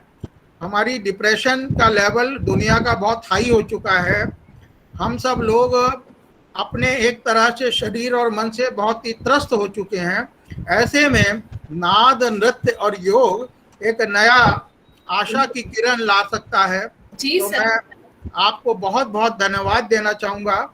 और इसी श्रृंखला में, क्योंकि समय हमारा सीमा है और समय समाप्त हो रहा है, तो मैं इसी कड़ी में आपका पुनः एक बार बहुत बहुत धन्यवाद। आप तो, मुझे पता है, कलाकार जब अपनी कला में खोता है तो ये साधना है और साधना का मार्ग बहुत लंबा होता है। और साधना इतनी अच्छी साधना है, योग की साधना तो यही साधना है। आज हमारा जो उद्देश्य है, मुझे बहुत खुशी है, हम उस उद्देश्य में काफ़ी सफल रहे हैं अपने, कि हम किस प्रकार से नाद, नृत्य के माध्यम से योग को जोड़ सकते हैं। और मैं अब आमंत्रण देना चाहूँगा हमारी एक और, हमारे बीच कुचिपुड़ी की जानी मानी नृत्यांगना सुश्री मीनू ठाकुर जी, जिन्होंने कुचिपुड़ी के क्षेत्र में नए आयाम बनाए हैं और पूरे अंतर्राष्ट्रीय मंचों पर अनेकों देशों में अपनी प्रस्तुति दी है, विभिन्न नृत्य महोत्सवों में अपनी प्रस्तुति दी है। मैं चाहूँगा हमारे बीच हमारी कुचिपुड़ी नृत्यांगना विदुषी मीनू ठाकुर जी अपनी प्रस्तुति दें। मीनू ठाकुर जी। नमस्कार, सभी को मेरा प्रणाम। मैं ऑडिबल हूँ ना अमन? आवाज आ रही है ना? Yes, ma'am. अच्छा, ओके। सबसे पहले मैं डॉक्टर गोपाल जी का और ग्लोबल योगा अलायंस का अमन जी का धन्यवाद देना चाहूंगी कि उन्होंने मुझे इस मुहिम में शामिल किया। जैसा कि अभी अनुराधा जी बताया, नृत्य एक साधना है, आराधना है हमें अपने सुप्रीम तक पहुंचने की। तो इटर्नल ब्लिस हम अपने कोशिश करते हैं। Classical dance is not restricted to leg and limbs, it is something beyond that, something related to soul. इसी तरह से योग में भी हम अपने मन की शक्ति को बढ़ाते हैं, मन की जो हमारा आत्मा का जो पावर है उसको बढ़ाने की कोशिश करते हैं। और नृत्य के बारे में मैं एक छोटा सा आपको स्टोरी सुनाना चाहूंगी कि किस तरह से नृत्य का विकास हुआ, किस तरह से ये नृत्य हमारे जीवन में आया है। संगीत और नृत्य छोटी स्टोरी बताई भी है। जैसे त्रेता युग में जिस समय धर्म का बहुत बोलचाला शुरू हो गया था, उस समय देवलोक में देवताओं ने सोचा कि अब हम इसको किस तरह से वापस अपने पृथ्वी लोक को या अपने देवलोक को किस तरह से बचा सकते हैं। ब्रह्मा जी से उन्होंने रिक्वेस्ट किया और ब्रह्मा जी ने he pondered over this matter and he said, okay, I will create another Veda, that is Natya Veda, that is fifth Veda. और उन्होंने क्या किया कि अपने जो 4 वेदा जो ऑलरेडी वो बना चुके थे, जिसमें हमारे सबसे पहले ऋग्वेदा से साहित्य लिया, यजुर्वेदा से उन्होंने अभिनय लिया, भाव पक्ष जो हम कहते हैं, और सामवेदा से उन्होंने म्यूजिक या गीत लिया, और अथर्ववेदा से उन्होंने रस, जिसकी उत्पत्ति के लिए हम इन सब चीजों को जोड़कर नृत्य करते हैं। और नृत्य के माध्यम से हम आराधना और साधना करते हैं ताकि हम अपने सुप्रीम से जुड़ सके। और इसी चीज को आगे बढ़ाते हुए मैं कहूंगी कि हमारे जो नाट्य शास्त्र है उसमें, क्योंकि हम एक बुरे समय से गुजर रहे हैं और सभी के मन में बहुत सारे डिप्रेशन और गलत भाव या बहुत ज्यादा सैड फीलिंग रहती है। बट मैं ये कहना चाहूंगी कि सालों पहले जब ऐसा पहले हुआ त्रेता युग में भी इस तरह की, नॉट कोरोना बट उससे ही जैसी जब बहुत सारी अधर्म चीजें बढ़ने लगी, तो ब्रह्मा जी ने ऐसा किया कि हमारे लिए नाट्य वेदा का बनाया, और उसके माध्यम से फिर हम ऊपर उठने लगे और हम आगे बढ़ने लगे। इसी तरह से मैं कहना चाहूंगी कि नृत्य के माध्यम से और संगीत के माध्यम से हम अपने इस पेंडेमिक में अपने आप को उभार सकते हैं, अपने जो नकारात्मक विचार हैं उनसे बाहर आ सकते हैं। नाट्य शास्त्र में कहा गया है नृत्य को लेकर कि धर्म यशस्य आयुष्य हित बुद्धि वर्धनम लोकोपदेशा जनन नाट्य मेता दिव्य भविष्यति। It is dance that will lead to dharma, to success, to longevity, to welfare, to enhancement of intellect and provides good counsel to the world. So इस वाक्य में मुझे लगता है पूरा सार है कि हम नृत्य के माध्यम से, जो हम नृत्य करते हैं उसके माध्यम से मैं अपने अंदर की नेगेटिविटी या नकारात्मक विचारों को निकाल सकते हैं। अब नृत्य में कई रूप होते हैं, जैसे अनुराधा जी ने बताया रसों के बारे में, तो रस हम 9 रस को हम फॉलो करते हैं। लेकिन मैं अब इस समय आपको नृत्य और मुद्राएं, जो हमारे लैंग्वेज जो होती है डांस की, वो होती है हाथों की मुद्राएं। हम हाथों के इशारों से अपने भाव को प्रस्तुत करते हैं, या अपने मन में होने वाले जो भी हमारे रस की उत्पत्ति जो होती है वो भाव और फेशियल एक्सप्रेशन के माध्यम से ही दर्शाते हैं। तो इसमें मैं योगा से थोड़ा सा लिंक ये करना चाहूंगी कि योग में भी योग मुद्रा ज्ञान है, जिसपे मैंने थोड़ा सा पहले पढ़ा था, तो उसे मैं रिलेट करना चाहूंगी कि जो योग मुद्राएं हैं और डांस मुद्राएं। हम डांस में भी मेडिटेशन करते हैं, मतलब नृत्य में जो मेडिटेशन का मैं एक तरीका आपको बहुत सिंपल सा बताती हूँ कि योग में तो हम ध्यान लगाते हैं और ओम चैंटिंग करते हैं या कोई भी अलग अलग पोस्चर लेते हैं। और नृत्य में हम कैसे करते हैं मेडिटेशन? हम एक पोस्चर में खड़े होते हैं, हमारा एक अरामंडी, मतलब स्पेशली कुचिपुड़ी के मैं बात करूंगी, कुचिपुड़ी में पाँव को खोलकर ऐसे खड़े होते हैं और पाँव की थाप तो लगातार, आपको मैं बताना चाहूंगी, आधे घंटे, कभी 1 घंटे, जैसे कथक में तत्काल की जो प्रैक्टिस रहती है वो घंटों तक चलती है, तो वो भी एक मेडिटेशन है। और मेडिटेशन करने से मन के जो सारे नकारात्मक विचार हैं, अगर आप लोग कोशिश कर रहे हैं, कब कोई विधा हो, कुचिपुड़ी हो, डीसी हो, कथक हो, मोहिनीअट्टम, उस पे जब हम एक ही चीज को बार बार प्रैक्टिस करते हैं तो वो मेडिटेशन का रूप ले लेती है और हमारे अंदर एक सकारात्मक रूप में प्रवेश कर जाती है और हम उससे अपने मन के विचारों को साकार कर सकते हैं। तो अभी मैं मुद्रा क्योंकि टाइम कम है और अगर बोलने लग जाते हैं तो फिर बहुत ज्यादा हो जाता है, इसलिए मैं पॉइंट टू पॉइंट ही बात करूंगी। और अब मैं बताऊंगी कि जो हमारी ध्यान मुद्रा है, जैसे हम ध्यान करते हैं, तो अगर आप नृत्य में देखें तो ये हमारी हम सांस से है ना। ध्यान ज्ञान मुद्रा से हम मेडिटेशन करते हैं, बैलेंस करते हैं, हमारी बॉडी में जो भी मतलब अविचारणीय चीजें हैं वो ना आए। लेकिन हम डांस में हम इससे दिखाते हैं, जैसे कोई वस्तु को बांधना, क्योंकि हम भाव दिखा रहे हैं उसमें, तो ये हम ऐसे रिलेट कर सकते हैं कि हम डे टू डे लाइफ में भी नृत्य करते हैं। जैसे गोपाल जी ने कहा कि बच्चा जब पैदा होता है तो वो हाथ पैर मारता है, मैं उसी चीज में कहूंगी कि मेरी बेटी जब छोटी थी तो वो ये दिखा दी थी, तो मुझे लगा ये तो सूची हंसता है, ये दिखा रही है और ये नृत्य में सूची हंसता है। तो मतलब नृत्य हम सब करते हैं। हमारी मदर किचन में कुछ ये यूज कर रही है तो मुष्टि हस्ता यूज कर रही हैं, हाँ, तो हम परोस रहे हैं तो पताका हस्ता से लेके जा रहे हैं प्लेट को। तो इस तरह से अगर आप अपने जीवन में रिलेट करें, लेकिन क्या है कि डांस इज नॉट, मतलब dance is a disciplined action. हम जो भी एक्शन करते हैं उसमें एक डिसिप्लिन एक्शन और फिर narrative, creative and expressive mind. So dance में ये थोड़ा सा डिफरेंस आ जाता है, अदरवाइज सब लोग नृत्य करते हैं अपने घरों में। अब आप बैठे हैं, कुछ लोग ऐसे बैठे हैं, कुछ लोग ऐसे बैठे हैं, लेकिन नृत्य में वो ही चीज हम स्टाइलाइज वे में करते हैं। कुछ लोग ऐसे भी बैठते हैं, है ना, कुछ ऐसे बैठते हैं, हाँ। तो ये चीजें हम नृत्य में सिर्फ उससे एक डिसिप्लिन, जो कि हमारा डिसिप्लिन होता है, उसी स्टाइल में हम कोशिश करते हैं, तो वो नृत्य है। इसी तरह से दूसरे हम साथ से मैंने आपको बताया वायु मुद्रा है, जैसे वायु मुद्रा ऐसे रहती है योग में, लेकिन अगर हम उसको थोड़ा सा चेंज कर दें तो ये भ्रमर हंसता है, जिसे हम बी, है ना, वो दिखाते हैं।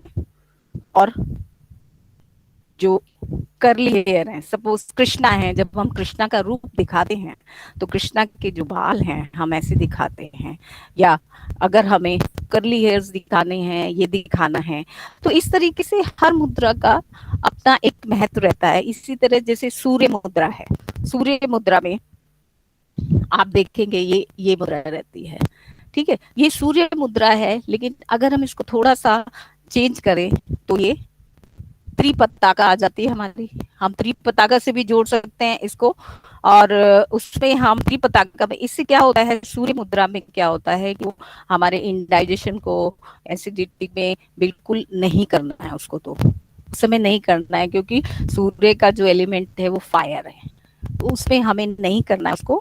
उससे क्या होता है, अगर हम ये मुद्रा करते हैं तो हमारी स्किन ग्लो करती है। आप घर में बैठे बैठे इसको, बैठे बैठे कुछ करना नहीं है, आप नृत्य भी कर रहे हैं और आप योग भी कर रहे हैं। अगर हाथों की मुद्राएं आप लर्न कर लें तो नृत्य भी हो जाता है और योग भी हो जाता है। कुछ लोग हैं जो मतलब फिजिकल एक्टिविटी ज्यादा नहीं पसंद करते हैं, तो हाथों की मुद्राएं अगर आप कुछ सीख लें तो उससे क्या है कि हम सब घर में बैठे बैठे अपने योग को और अपने नृत्य को, अपने शौक को पूरा कर सकते हैं। इसी तरह से अब मैं आपको और बताऊंगी। मैंने कुछ थोड़ा इस बारे में सोचा और उसमें किया। तो प्राण मुद्रा है, जैसे प्राण मुद्रा ये रहती है ना, ये प्राण मुद्रा है। और इसी को अगर मैं आपको बताऊं तो ये इसे थोड़ा सा चेंज करने से अर्ध पताका बन जाती है। अर्ध पताका मतलब आधी पताका, अर्ध पताका इज झंडा। सो उससे हम नृत्य में दिखाते हैं नदी का किनारा, ठीक है, और वो दिखाना, उस तरफ दिखाना, और सेपरेशन, ये सब चीजें हम मुद्राओं के माध्यम से अपने भाव दिखाते हैं। एक और मुद्रा मैं दिखाऊंगी, पृथ्वी मुद्रा। वो बहुत ही रिलेटेड है हमारे डांस में। ये देखिए, ये है पृथ्वी मुद्रा। और पृथ्वी मुद्रा को हम हमारे इसमें मयूरहस्त के नाम से जाना जाता है।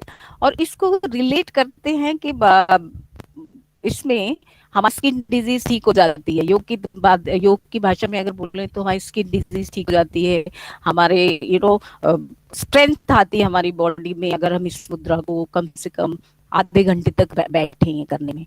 और इसमें हम नृत्य में हम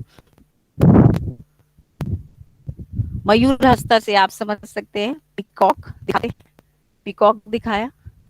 हाँ, तो इस तरीके से सारी बर्ड्स, ये सब के लिए अलग अलग मुद्राएं होती हैं और ये अपने भावों को व्यक्त करने का रहता है। कुचिपुड़ी नृत्य जो है एक डांस ड्रामा स्टाइल है जो कि भागवतम के नाम से जाना जाता है। इसमें जैसे कि सभी नृत्य की उत्पत्ति में मुझे लगता है, मैंने सुना है, मैंने जितना जाना है, इसमें भी पहले जो ये आंध्र प्रदेश का नृत्य है, ये साउथ इंडियन दक्षिण भारत नृत्य शैली है। मैं थोड़ा सा बताऊंगी क्योंकि बहुत कम लोग हैं इस तरफ जो कुचिपुड़ी के बारे में जानते हैं। तो ये दक्षिण भारत की नृत्य शैली है। इसमें जो मेल होते थे, मेल जो है फीमेल का रूप धारण करके और वो सारी मुद्राएं यूज करके ये नृत्य प्रस्तुत किया करते थे। तो अब मैं अंत में बस एक श्लोक आपको दिखाऊंगी कि किस तरीके से हम हाथों की मुद्राओं से ये करते हैं। समय की कमी है इसलिए मैं ये कोशिश करूंगी आपको ये दिखा के, और मैं आपसे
इसी श्लोक के साथ मैं ये कहना चाहूंगी। मैंने ये श्लोक इसलिए लिया कि विघ्न विनाशक श्री गणेश, हम चाहते हैं कि जो इस समय चल रहा है ना हमारे बीच, हम पेंडेमिक बहुत परेशान है सभी लोग, तो हमारे इस विघ्न को वो हर लें।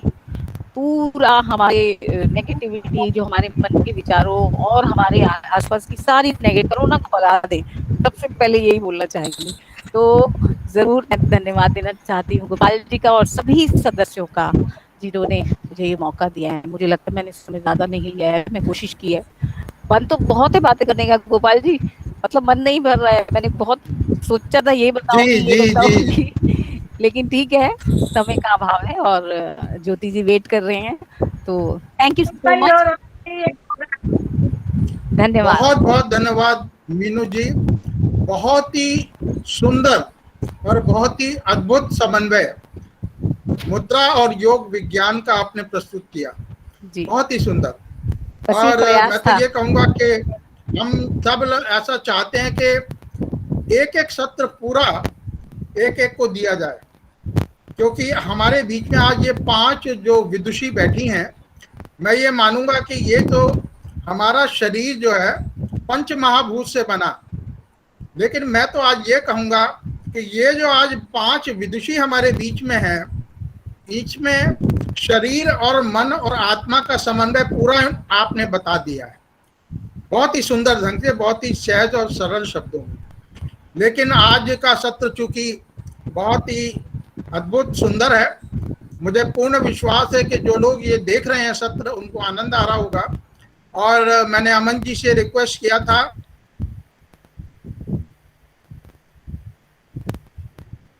वंचित रह गए हैं, उनको ये मौका हम दे सकें। तो बहुत बहुत धन्यवाद मीनू जी, बहुत ही सहज सरल और अद्भुत तरीके से आपने मुद्रा विज्ञान और योग विज्ञान का समन्वय किया, बहुत बहुत धन्यवाद। और अब मैं बुलाना चाहूँगा इस कड़ी में हमारे बीच ओडिसी की जानी मानी नृत्यांगना डॉक्टर ज्योति श्रीवास्तव जी को। ज्योति जी के बारे में मैं 2 बातें जरूर कहना चाहूँगा। पहली बात, इनकी जो साधना का मार्ग मैंने देखा है वर्षों से, नितत और सतत साधना जो इनकी ओडिसी के क्षेत्र में ये कर रही हैं, ये बहुत ही अपने आप में अद्भुत है। और दूसरी बात जो अपने व्यूअर्स को बताना चाहूँगा कि बहुत कम लोग ज्योति जी को नृत्यांगना के रूप में तो जानते हैं, लेकिन ये नहीं जानते कि आप राष्ट्रीय योग चैंपियन भी रही हैं, नेशनल योगासन चैंपियन भी रही हैं, और योग से भी वर्षों से जुड़ी हुई हैं। और ऐसा अद्भुत सम्मिश्रण ज्योति जी के रूप में हमारे सामने है। तो मैं समय सीमा का ध्यान रखते हुए मैं अब ज़्यादा समय न लेता हुआ अपनी आज की जो वक्ता हैं डॉक्टर ज्योति श्रीवास्तव जी को आमंत्रित करता हूं कि वो इस विषय में हमको प्रकाश डालें। डॉक्टर ज्योति श्रीवास्तव।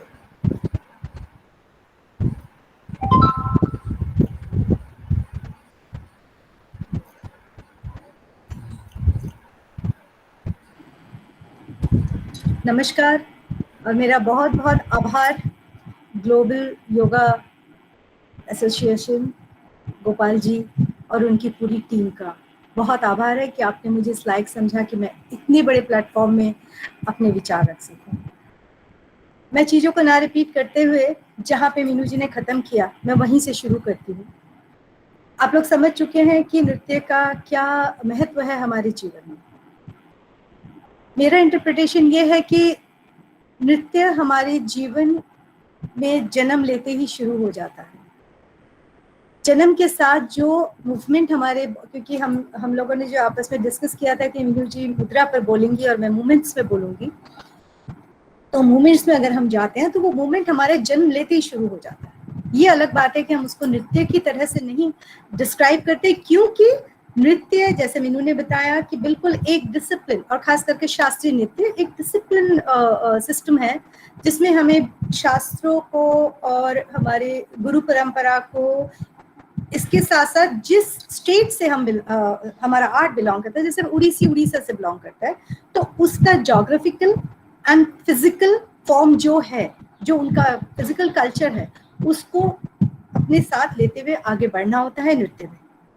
लेकिन यहाँ हमारा जो मोटिव है बात करने का, वो ये नहीं है कि मैं उड़ीसी आपको सिखाऊं। अभी यहाँ मेरा पर्पस है कि जो हमारे श्रोतागण यहाँ अभी हैं और हमारे साथ जुड़े हैं, जिसके लिए मुहिम गोपाल जी ने शुरू किया है कि ट्रेन योर माइंड, अपना जो दिमाग है उसको तैयार करना है नाद, नृत्य और योग के माध्यम से।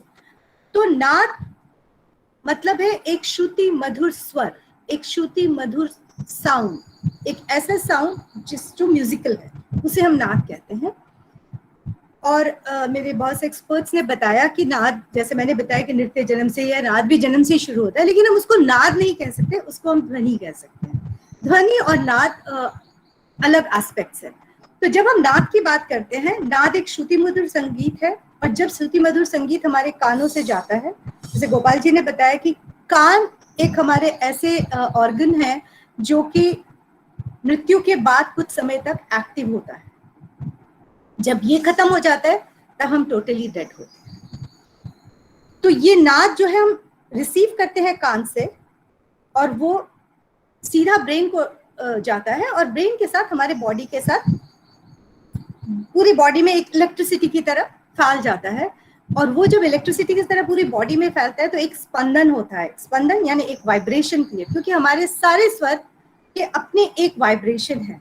सारे गमा पाधा नि सा सातों स्वरों की बातें हमने की और उन सब के एक स्पंदन है, उनका एक अपना वाइब्रेशन है। तो जब हम कोई भी म्यूजिक सुनते हैं जो श्रुति मधुर है और संगीतमय है, उससे हमारे पूरे शरीर में एक स्पंदन आता है और वो स्पंदन हमें स्पॉन्टेनियसली, हमें सोचने से पहले, हमारा दिमाग भी नहीं काम करता, उससे पहले हम एक रिदम में आ जाते हैं। चाहे वो कोई भी संगीत है, शास्त्रीय संगीत है तो वो बहुत जल्दी आता है, लेकिन उसमें एक क्राइटेरिया हो जाता है कि कुछ लोगों के आता है, कुछ लोगों को शास्त्रीय संगीत सुनते ही नींद आती है या बोर होते हैं।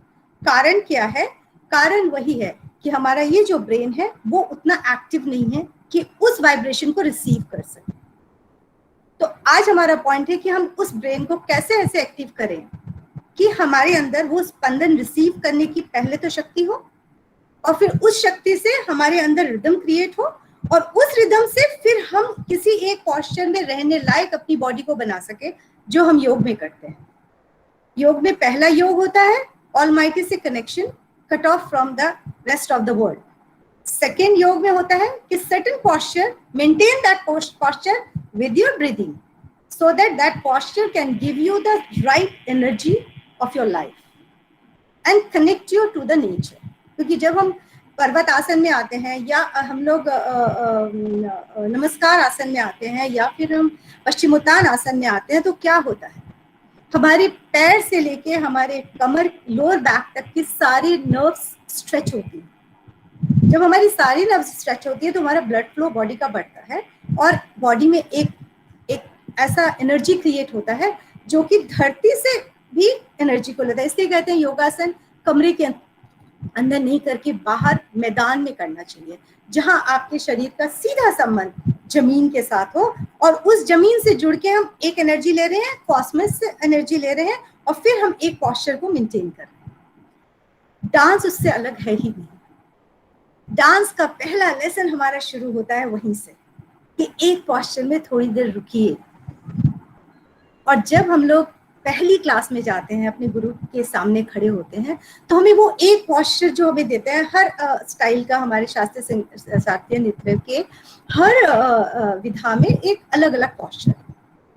कथक का अलग है, कुचिपुड़ी का अलग है, उड़ीसी का अलग है, लेकिन बेसिक सेम है कि connect your soul to almighty and your body to earth. माँ के साथ जोड़ो, धरती माँ के साथ जोड़ो। तो जब हम माँ धरती से जुड़ते हैं और आकाश के शून्य से जुड़ जाते हैं तो क्या होता है, हमारे अंदर स्पंदन ही स्पंदन होता है, खुशियां ही खुशियां होती है। कितना भी जिंदगी का कोई भी तूफान हो जिंदगी की, लेकिन वो एक तरफ होती है और ये जो वाइब्रेशन आपकी बॉडी की है, ये जो एनर्जी आपकी बॉडी की है, वो एक तरफ होती है। तो जो हमारी साधारण जनता है, जो हमारे शास्त्रीय नृत्य या संगीत से अभी तक नहीं जुड़ पाई है या नहीं जुड़ना चाहती है, उन्हें नहीं पसंद है, सबकी अपनी पसंद होती है, उनके लिए एक बहुत अच्छा उपाय है और वो ये है कि आप घर बैठे जब आप सुबह उठ रहे हैं, आप किसी संगीत को सुनिए, शब्द रहित संगीत। संगीत दो तरह का है, एक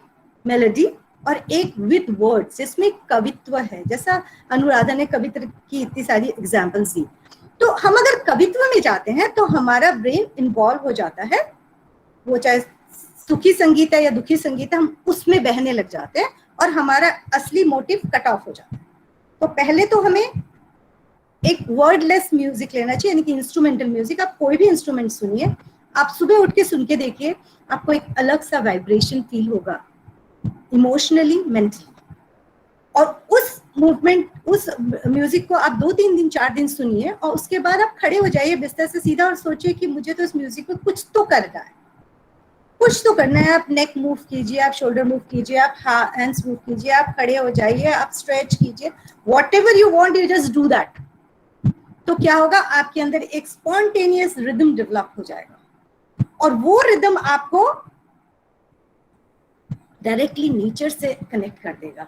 और जब हम नेचर से कनेक्ट हो जाते हैं तो हम वो उस वृक्ष की तरह होते हैं जो किसी भी आंधी तूफान या बाढ़ से गिरती नहीं है, क्योंकि उसने जमीन को पकड़ा हुआ है। वो जमीन के अंदर इतनी गहरी है कि ऊपर से कुछ भी आता रहे जाता रहे, वो उसको आराम से झेलती है और खड़ी रहती है। तो आज अगर हम इस पैंडेमिक में हैं और हम नाद, नृत्य और योग को अपनी जीवन शैली बना लें, सुबह उठे संगीत सुने, उसके बाद 1-2 दिन के बाद कोशिश करें कि हम हिले डुले, कुछ भी कैसे भी हिले, because movement is a medicine. कोई भी मूवमेंट, नॉट नेसेसरीली आप उड़ीसी करिए, कुचिपुड़ी करिए, भरतनाट्यम करिए, कुछ मत करिए, आप मूव करिए, आप शरीर को हिलाइए। जितने आपके जॉइंट्स है, हर आदमी जानता है कि मेरे बॉडी में कितने जॉइंट्स हैं, उन सारे जॉइंट्स को मूव कीजिए विद म्यूजिक। आप जॉइंट्स को ऐसे मूव करेंगे तो आपका जॉइंट्स वार्म हो जाएगा, गर्म हो जाएगा, लेकिन उसमें स्पंदन नहीं आएगा, उसमें वो एनर्जी नहीं आएगी जो आपको अभी चाहिए।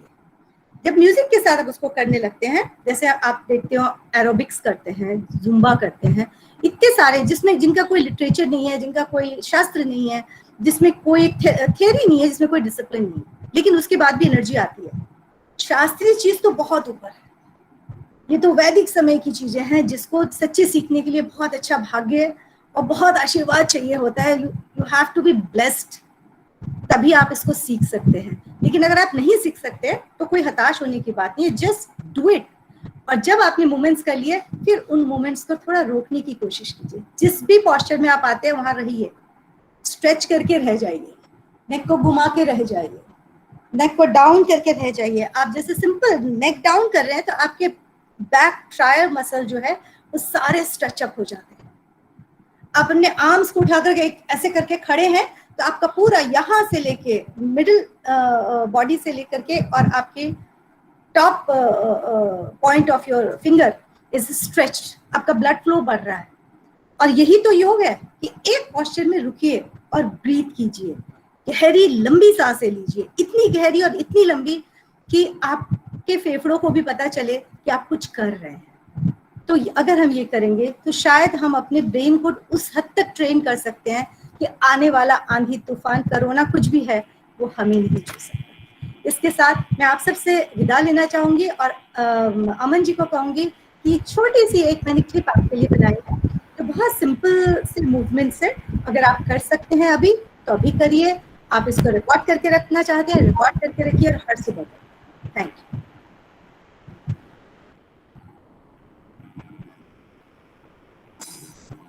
अमन जी लगाइए।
बहुत ही सुंदर, सहज, सरल और प्रभावी प्रस्तुतिकरण ज्योति जी आपकी शिष्या ने इस वीडियो के माध्यम से किया। बहुत ही अच्छा और बहुत ही, मैं ये कहूँगा, बहुत ही एक साइंटिफिकली जो आपने बात कही, रिदम हमारे अंदर है। मुझे याद आ गया आपका ये सुनकर और देखकर, एक गाना आया, मैं बॉलीवुड में बहुत उसमें इंटरेस्ट रखता हूँ। एक गाना बन गया कि गाना आए या ना आए, गाना चाहिए। गाना आए या ना आए, गाना जरूर गाओ। बाथरूम में गाओ, कहीं भी गाओ, पर गाओ। एक और बात याद आ गई, एक किस्सा याद आ गया। एक शादी में मैं गया और उस शादी के अंदर मैंने बहुत रिक्वेस्ट किया, हमारे किसी मित्र की शादी थी, कि भैया सब लोग नाच रहे हैं शादी में, तू भी नाच ले। कहने लगा जी मैंने कभी जिंदगी में नहीं नाचा, मैंने तो कभी जिंदगी में डांस ही नहीं किया। मैंने कहा तू ये बता कि तेरे को रिदम कौन सा अच्छा लगता है। कहता ढोल वाला है, ढोल बजवा दो। मैंने ढोल बजवा दे भाई। ढोल वाला था, जैसे ही उसने ढोल बजाना शुरू किया और वो नाचने लगा। उसने जिंदगी में कभी नाच नहीं किया, लेकिन नाचने लगा। ये कि मैं मनोवैज्ञानिक तथ्य आपके सामने, ज्योति जी ने बहुत अच्छे ढंग से उसको प्रस्तुत किया, रियली अप्रिशिएबल। तो उसमें मैंने उसको कहा भाई बहुत हो गया, अब नहीं मैं अभी और नाचूंगा, मैं अभी और नाचूंगा। मतलब ये कि उसको रोकना मुश्किल हो गया। अंत में मैं इतना कहना चाहूँगा, आप सभी लोगों ने बहुत ही अच्छे और सुंदर और सरल ढंग से जो अभिव्यक्ति की हमारे दर्शकों को, वो वास्तव में सराहनीय है। मेरा यह मानना है कि नाद, नृत्य और योग का समन्वय ये हमारी 21वीं सदी की नई दिशा को, नई पीढ़ी को एक नया जीवन शैली देगा। और इसके लिए हम सब लोग मिलकर ग्लोबल योग अलायंस के माध्यम से एक नया प्रयास शुरू करेंगे, जो शुरू हो चुका है आज से।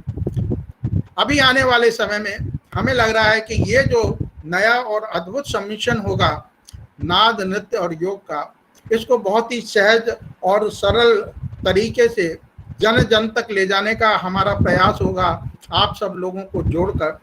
और इस दिशा में हम लोग ये काम शुरू करेंगे। मैं एक बार पुनः ग्लोबल योग अलायंस की ओर से और अपनी ओर से और हमारी जितनी संस्थाएं हैं उनकी ओर से, और विशेष रूप से आज मैं यहाँ केवल ग्लोबल अलायंस के प्रतिनिधि के रूप में नहीं हूँ, बल्कि आयुष मंत्रालय और खेल मंत्रालय के प्रतिनिधि के रूप में भी हूँ, क्योंकि जिनका सहयोग हमको ये मिला है। हमारी अभी बीच में डायरेक्टर जनरल आई थी, फिट इंडिया की देख रही थी कार्यक्रम, कमेंट्स में देख रहा था मेरे पर्सनल उस पर, बीच बीच में भी आती रही हैं। हमारे आयुष मंत्रालय के डायरेक्टर भी बीच बीच में आते रहे हैं, और हमारे सभी लोग, उन्होंने बहुत ये सराहना की है कि इस प्रकार का प्रयास शायद देश में पहली बार हुआ है कि हम इतनी सारी योग की विधाओं को लेकर एक साथ सबको लेकर आगे बढ़े। तो मैं पुनः समय हो चुका है, फिर भी यदि किसी का कोई प्रश्न है तो स्वागत है। अगर मैं दर्शकों को और अमन जी को, हाँ ये हमारे संजय स्वामी जी पूछना चाहते हैं, जी बताएं। प्रणाम सभी देवगण को। क्योंकि आप सब लोग साक्षात देवलोक से, क्योंकि नाद और नृत्य वो सारे देवलोक से, देव से ही प्राप्त हुए हैं। आपका प्रेरणा तो मेरे को थोड़े पहले से ही था, क्योंकि मैं छोटा बच्चों को, मैं एक योग शिक्षक हूँ, छोटे बच्चों का मतलब 1 से 10वीं क्लास तक मैं जो पढ़ाता हूँ योग को, लेकिन छोटे बच्चों को पढ़ाने में बहुत मुश्किल होता था। लेकिन अभी जो हमारा नृत्य और संगीत और नाद का जो जन्मानी गणनीय व्यक्ति जो बताए थे, उसी आधार पर मैंने, क्योंकि मैं कर्नाटक से हूँ, कि मेरा मातृभाषा कन्नड़ा है, उसी में एक छोटी सी कविता द्वारा मैंने बच्चों को पढ़ाता था। मतलब जंगल में एक पेड़ है, पेड़ के ऊपर एक चिड़िया का घर है, चिड़िया ऐसे उड़ते उड़ते उड़ते ऐसे इधर उधर घूमते हैं, लेकिन उसका बच्चे भी कभी कभी खुश होता था माँ का देख के, मैं भी उड़ूं बोल के, लेकिन उसका डर के वजह से वो अंदर ही बैठता था। फिर माँ ने उसको प्रेरित कर दिया, डर तो हमारा जान खा लेते हैं, इसका वजह से थोड़ा डर से बाहर आओ। मतलब थोड़ी आसान, अभी बहन जी ने कुछ झलक दिखाया हमारे को भाई जी से, वो ऐसे हमने स्टेप्स बना के बच्चों को मोटिवेट करते रहते हैं। क्योंकि आजकल ये जरूरी है कि जो हमारा परंपरागत जो योग आए हैं, उसी से हम आगे बढ़ते हैं बोले तो छोटे बच्चों को उसमें प्रेरित नहीं कर सकते। इसीलिए हम जो नाद और संगीत जो नृत्य जो सारे इसमें शामिल कर दिए तो जन जन तक पहुंचने का हमारा प्रयास पूरी हो जाएगा। जो ये ग्लोबल योगा अलायंस जो प्रोग्राम आयोजन किए है, इसलिए हम उन सभी लोगों को बहुत बहुत धन्यवाद देना चाहता हूँ। बहुत बहुत धन्यवाद संजय जी आपका। आपने बहुत अच्छी बात कही, और आप चूंकि योग शिक्षक हैं और बच्चों को सिखाते हैं, तो मैं ये समझता हूँ जो अभी हाल ही में ज्योति जी ने जो कार्यक्रम एक छोटी सी झलक दी, ये जो एक प्रेरणा दी है, ये बहुत ही प्रभावी माध्यम हो सकता है बच्चों को सिखाने का। और अब समय आ गया है कि हम कपालभाति और अनुलोम विलोम जरूर करें, लेकिन अब उससे थोड़ा और आगे बढ़े नाद, नृत्य और योग की ओर। तो धन्यवाद समझता हूँ बहुत सुंदर। बहुत बहुत धन्यवाद संजय जी। और कोई Yeah, thank you so much. Ji Gopal sir, I just want to intervene. Yes, Sati It ji. was indeed a very wonderful session. Really enjoyed of all the you all have presented so well और बहुत सरल शब्दों में explain किया you know that, how you can associate yoga with the dance mudras. Really amazed, and thank you to you. And I feel very blessed to be associated with the whole team. Thank you so much. Thank you Sati ji, thank you very much, thank you. और कोई यदि अपनी बात कहना चाहें, you are welcome. नमस्कार। Why yoga global yoga alliance team का आभार करता हूँ। आपने आज नाद, नृत्य और योग का तीनों का जो मिलन दिखाया है, अति प्रभावित सुंदर सरल शब्दों में, मैं अति शुक्रगुजार हूँ। वैसे मुझे मतलब नाद का और योग का मालूम था, लेकिन नृत्य के जरिए थोड़ा थोड़ा मालूम था कि जब ज्योति से आई है एंड वेरी हैप्पी। ज्योति जी को काफी अच्छे से जानते हुए मिली आज। शुक्रिया आप सबका। Thank you very much Saranchal ji, thank you so much. Doctor Gopal sir हूँ, थैंक यू माय प्लेजर। चलिए और कोई यदि कोई, समय काफी यद्यपि हो चुका है और मुझे बहुत अच्छा लग रहा है कि समय इतना होने के बाद भी हम सब लोग जुड़े हैं, बहुत अच्छी बात है। Any otherwise we will conclude our today's session, and I will request Amanjit to close. Sir, my request is that whatever that this today's session was happened, if you share the link, means we can repeat this one in our community, so that they will be encouraging with this one. So is it possible to share this link of this recording program session? Yeah, I think Amanji, can we share it? Definitely, sir. We can share with it other आपकी people आवाज नहीं आ also. रही। Oh, okay, sir. I have got that one. Just Aman, sir. I am contacted. Just I am linked with you. Just surely I will collect the link and I will share in my group, sir. Thank you. Then we will share it, and we have, I think, recorded the session, and we will share it. Thank you. Okay, thank you, sir. Thank you. So once again, thank you very much, and I thank once again to all the 5 our great participants, all the 3 great dancers, the 2 vocalists, and I'm sure that your knowledge, not only dance तो पूरी दुनिया कर रही है, हमें दुनिया को कराना है, ये हमारा ध्येय है। तो with this, thank you very much once again.